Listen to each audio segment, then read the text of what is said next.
Did you conduct additional analysis on those items? We did the same type of testing we did on all the other specimens. When approximately was the additional analysis completed on those 2 additional reference specimens? On near the end of May and in August. No, July. I'm sorry, July. And did you, when you completed that analysis, did you call Mr. Nifong or his office with the results of that testing? Yes, after each one. They were completed individually. So at the end of May, we called Mr. Nifong. When the first one was completed, we called Mr. Nifong's office to let him know we had completed that analysis and we've made the comparisons, and we would ask what they would want us to do from that point. And did you ask whether or not Mr. Nifong wanted a written report issued from those additional? Yes, I did. And when I called, I didn't speak with Mr. Nifong. I spoke with Mr. Hyman on both of these occasions. And I did. I asked if they would like a report issued at that point. And on that initial phone conversation, Mr. Hyman said he would check with Mr. Nifong and he'd get back to me, and he did. And I was told that I would not need to issue a report. Investigator Hyman came back and told you would not need to issue a report. That's correct. And when approximately was all the testing and analysis completed in this case? Oh, approximately the middle of July, about the 3rd week of July. And did you issue a final conclusive written report with all the results of tests and examinations after those were completed? We did. We have eventually issued a report. I'm sorry. Prior to, let me give a time frame for my question. Prior to January 12th, 2007, which is when Mr. Nifong recused himself from the criminal case, did you ever issue a final conclusive report with all the results of the tests and examinations after they were completed? No, we never did. And why not? Well, we were never asked. We didn't really know what was going on with the case. We don't typically force feed reports to clients. And so we were in a holding pattern. We were waiting for someone from Mr. Nifong's office to call and let us know that we could do that. We could issue a final report at this time.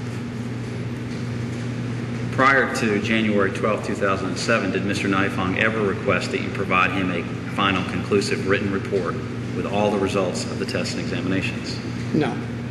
And did you expect Mr. Nifong to request a final written report with all the results?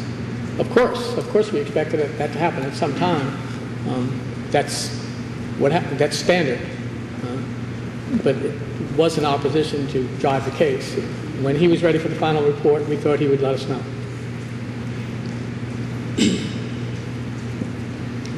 Do you recall in August of 2006, Mr. Nifong sending you a all or part of a motion that the defendants had filed in the criminal case? That would be the first discovery motion? I believe that's correct, yes. Yes, I recall that. Okay. It was the date. I wasn't exactly sure of the date. And did you have a conversation with Mr. Nifong about, how did he provide you a copy of that report? He faxed it to us. It was a discovery request for all the documents in the case, the request, I believe, initiated by the defense, and he faxed it to us and asked us to look at that and we discussed it. He wasn't sure if this was a routine discovery, if it's typical for us to get a discovery of. It was a large discovery request. If it was typical, it was something we do all the time for every case, and so we discussed it. And through that discussion, I told him that it's very few discovery requests are typical, but there's a range, and there are some that are simple and short and sweet, and there are some that are quite extensive, and this one was on the quite extensive end of that spectrum. And was there any discussion about you providing additional information or documentation after that you got that request, in terms of a letter or anything else? I'm not sure which question is. After you got the fax from Mr. Nifong and had this discussion, was there any further discussion about anything else that you did or needed to do with respect to that motion? Well, I told Mr. Nifong that it was an extensive report. It would cost a fair amount of money. In my world, it's a lot of money. And it would take some effort to do. It couldn't be done in a day or two.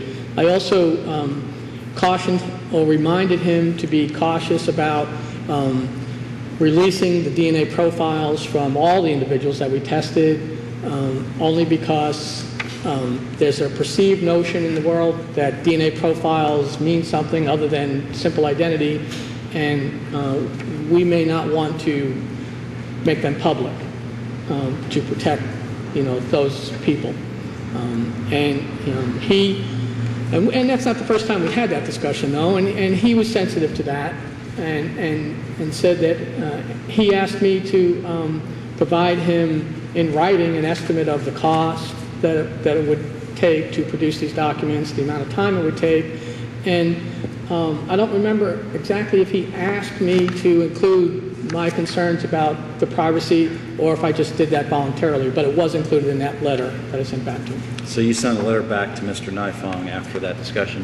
Yes. And do you know whether or not Mr. Nifong provided that or presented that at any subsequent hearing? Well, I don't know for a fact, but I know that sometime after that I was told that the court approved the expense, so it must have been presented in some sort of a fashion, and that I should go ahead and provide the documents. And we did. Do you recall in that letter whether you had any indication in there as to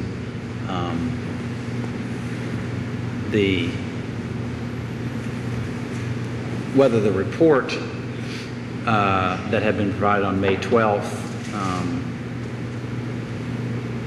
what the nature of that was? Do you understand my question? No, I don't. Okay. Let me come back to that. Is the discovery request in here?